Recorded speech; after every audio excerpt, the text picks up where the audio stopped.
Welcome to the Tech Egg. Don't get scrambled. Enjoy the video. You begin by confirming you can log into Binance using your email and password. This ensures access to account settings. Next, prepare your ID and the phone that currently receives 2 FA codes because you will need to prove ownership. Once done, open the Binance app and navigate to Profile, then Security. This is where phone settings live. Make sure biometric or PIN lock won't block you, and disable any VPN that could interfere with verification processes before proceeding to change the number. You tap Security, then Phone, and choose Change. Binance will first send an SMS to your current number to confirm it's you. Enter that code promptly.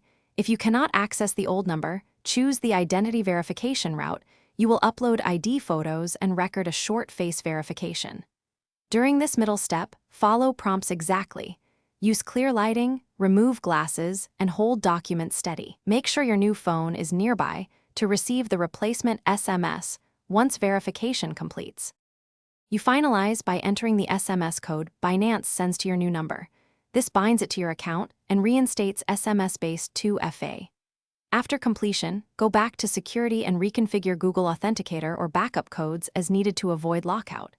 If the verification fails or you lose access to the old number, contact Binance support and attach clear ID photos plus timestamps.